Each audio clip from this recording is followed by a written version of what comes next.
ಬಂಗಾಳ ಚುನಾವಣೆಯಲ್ಲಿ ಚುನಾವಣಾ ಆಯೋಗದ ವಿಶ್ವಾಸಾರ್ಹತೆ ಬಗ್ಗೆ ಟಿಎಂಸಿ ಮತ್ತೆ ಪ್ರಶ್ನೆ ಎತ್ತಿದೆ. ಗುರುವಾರ ತಡರಾತ್ರಿ ಮಮತಾ ಬ್ಯಾನರ್ಜಿ ಮತ್ತು ಪಕ್ಷದ ನಾಯಕರು ಸ್ಟ್ರಾಂಗ್ ರೂಮ್ ಹೊರಗೆ ಧರಣಿ ಕುಳಿತಾಗ ಒಂದು ದೊಡ್ಡ ನಾಟಕ ಬಯಲಾಯಿತು. ಸಿಸಿಟಿವಿ ದೃಶ್ಯಾವಳಿಗಳ ಬಗ್ಗೆ ಆತಂಕ ವ್ಯಕ್ತಪಡಿಸಿರುವ ಟಿಎಂಸಿ ನಾಯಕರು ಬಿಜೆಪಿ ಮತ್ತು ಚುನಾವಣಾ ಆಯೋಗದ ನಡುವಿನ ಒಪ್ಪಂದದ ಮೂಲಕ ಪ್ರಜಾಪ್ರಭುತ್ವದ ಕೊಲೆ ಮಾಡಲಾಗ್ತಿದೆ ಅಂತ ಆರೋಪಿಸಿದ್ದಾರೆ.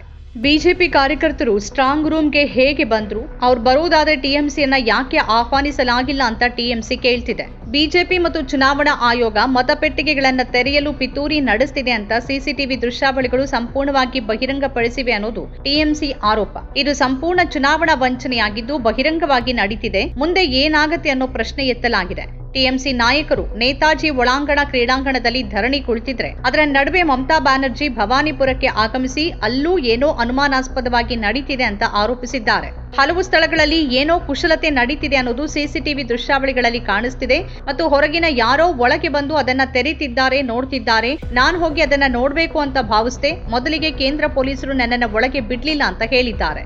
ಸ್ಟ್ರಾಂಗ್ ರೂಮ್ಗಳನ್ನ ಅಕ್ರಮವಾಗಿ ತೆರೆಯಲಾಗಿದೆ ಹಾಗೂ ಸ್ಟ್ರಾಂಗ್ ರೂಮ್ನಲ್ಲಿ ಅಪರಿಚಿತ ವ್ಯಕ್ತಿಗಳಿದ್ದಾರೆ ಮತ್ತು ಅವುಗಳ ಟ್ಯಾಂಪರಿಂಗ್ಗೆ ಸಂಚು ರೂಪಿಸಲಾಗಿದೆ ಅಂತ ಆರೋಪಿಸಿದ್ದಾರೆ. ಆದರೆ ಈ ಆರೋಪಗಳನ್ನ ಚುನಾವಣಾ ಆಯೋಗ ತಳ್ಳಿ ಹಾಕಿದೆ. ನೇತಾಜಿ ಒಳಾಂಗಣ ಕ್ರೀಡಾಂಗಣದ ಹೊರಗೆ ಟಿಎಂಸಿ ನಾಯಕರಾದ ಶಶಿ ಪಾಂಡಾ ಮತ್ತು ಕುನಾಲ್ ಘೋಷ್ ಸ್ಟ್ರಾಂಗ್ ರೂಮ್ ಮುಂದೆ ಪ್ರತಿಭಟನೆ ನಡೆಸಿದ್ದಾಗ ಯಾವುದೇ ಸಿಸಿಟಿವಿ ದೃಶ್ಯಾವಳಿಗಳನ್ನ ಆಫ್ ಮಾಡಲಾಗಿಲ್ಲ ಅಂತ ರಾಜ್ಯ ಮುಖ್ಯ ಚುನಾವಣಾಧಿಕಾರಿ ಮನೋಜ್ ಕುಮಾರ್ ಅಗರ್ವಾಲ್ ಹೇಳಿದ್ದಾರೆ.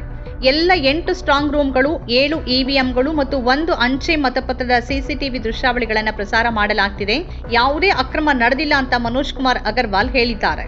जितने 8 जो स्ट्रांग रूम है वहाँ पे 7 ईवीएम के और 1 पोस्टल बैलेट का, सबका सीसीटीवी फीड तो बाहर जा रहा है. बाहर क्या है, 3 लेयर है सिक्योरिटी का, उसके बाहर है सीसीटीवी जहाँ पॉलिटिकल पार्टी के लोग बैठ के दे सकते हैं. उन्होंने हलचल देखी कि 4 बजे आसपास हलचल हो रही है. हाँ, हलचल हुई 4 बजे के आसपास. हमारे स्टाफ गए, वो खोल लेते आपका कहते हैं पोस्टल बैलेट का रूम, क्योंकि पोस्टल बैलेट का रूम का नियम है कि 4 बजे खोलेंगे. सब पॉलिटिकल पार्टीज को as per rule election commission का इंटिमेशन दिया गया था. ಸ್ಟ್ರಾಂಗ್ ರೂಮ್ಗಳು ಸುರಕ್ಷಿತವಾಗಿದ್ದು ಯಾವುದೇ ಭದ್ರತೆಯ ಉಲ್ಲಂಘನೆ ಆಗಿಲ್ಲ ಅಂತ ಮನೋಜ್ ಕುಮಾರ್ ಅಗರ್ವಾಲ್ ಹೇಳಿದ್ದಾರೆ. ಟಿಎಂಸಿ ಹೇಳ್ತಿರುವ ವಿಡಿಯೋದಲ್ಲಿ ಕಂಡು ಬಂದಿರೋದು ಇವಿಎಂಗಳಿಗೆ ಸಂಬಂಧಪಟ್ಟಿದ್ದಲ್ಲ. ಅದು ಅಂಚೆ ಮತಪತ್ರಗಳನ್ನ ವಿಧಾನಸಭಾ ಕ್ಷೇತ್ರವಾರು ಪ್ರತ್ಯೇಕಿಸುವ ಸಾಮಾನ್ಯ ಪ್ರಕ್ರಿಯೆ. ಅದು ಸ್ಟ್ರಾಂಗ್ ರೂಮ್ಗಳ ಹೊರಗಿನ ಕಾರಿಡಾರ್ನಲ್ಲಿ ನಡೆದಿದೆ. ಈ ಬಗ್ಗೆ ಎಲ್ಲ ರಾಜಕೀಯ ಪಕ್ಷಗಳಿಗೆ ಮೊದಲೇ ಇಮೇಲ್ ಮೂಲಕ ಮಾಹಿತಿ ನೀಡಲಾಗಿತ್ತು ಅಂತ ಆಯೋಗ ವಿವರಿಸಿದೆ. ಇಲ್ಲಿ ನಿಜವಾಗಿಯೂ ಏನಾಗ್ತಿದೆ, ಒಂದು ಪಕ್ಷದ ಪರವಾದ ಕೆಲಸ ನಡೀತಿದ್ಯಾ ಅನ್ನೋದಕ್ಕಿಂತ ಹೆಚ್ಚಾಗಿ ಇಡೀ ಚುನಾವಣಾ ಪ್ರಕ್ರಿಯೆನೇ ಪ್ರಶ್ನಾರ್ಹವಾಗಿದೆ ಅಂತ ವಿಶ್ಲೇಷಕರು ಹೇಳ್ತಿದ್ದಾರೆ. ಒಂದ್ ಕಡೆ ವಿರೋಧ ಪಕ್ಷ ಚುನಾವಣಾ ಆಯೋಗದ ವಿರುದ್ಧ ಪಕ್ಷಪಾತದ ಆರೋಪ ಮಾಡ್ತಿದೆ. ಮತ್ತೊಂದ್ ಕಡೆ ವಿರೋಧ ಪಕ್ಷಗಳಿಗೆ ಸುಪ್ರೀಂ ಕೋರ್ಟ್ ನಿಂದಲೂ ಯಾವುದೇ ಪರಿಹಾರ ಸಿಗ್ತಾ ಇಲ್ಲ. ದೂರದರ್ಶನದಲ್ಲಿನ ಮೋದಿ ಭಾಷಣವನ್ನ ಕಾಂಗ್ರೆಸ್, ಸಮಾಜವಾದಿ ಪಕ್ಷ ಮತ್ತು ಟಿಎಂಸಿಯನ್ನ ಟೀಕಿಸಲು ಬಳಸಲಾಗುತ್ತೆ. ಆದ್ರೆ ಇದನ್ನ ಚುನಾವಣಾ ಆಯೋಗ ಪ್ರಶ್ನಿಸ್ತಾ ಇಲ್ಲ. ಆದ್ರೆ ಮಲ್ಲಿಕಾರ್ಜುನ್ ಖರ್ಗೆ ಅವರು ಮೋದಿ ಅವರನ್ನ ಭಯೋತ್ಪಾದಕ ಅಂತ ಕರೆದ ತಕ್ಷಣ ಚುನಾವಣಾ ಆಯೋಗ ತಕ್ಷಣ ಅದನ್ನ ಪ್ರಶ್ನೆ ಮಾಡಿತು. 2ನೇ ಹಂತದ ಮತದಾನದ ಸಮಯದಲ್ಲಿ ಪ್ರಧಾನಿ ನರೇಂದ್ರ ಮೋದಿ ಕಾಶಿಗೆ ಹೋಗಿ ಡಮರುಗ ಮತ್ತು ತ್ರಿಶೂಲ ಹಿಡಿದಿದ್ದ ಚಿತ್ರ ವ್ಯಾಪಕವಾಗಿ ಪ್ರಸಾರವಾಯಿತು. ಯಥಾ ಪ್ರಕಾರ ಮಾಧ್ಯಮಗಳು ಬಿಜೆಪಿ ಮತ್ತು ಪ್ರಧಾನಿಯನ್ನ ಮಾತ್ರ ತೋರಿಸಿದ್ವು. ಇಡೀ ವ್ಯವಸ್ಥೆನೇ ಬಿಜೆಪಿ ಪರವಾಗಿ ವಾಲತ್ತೆ.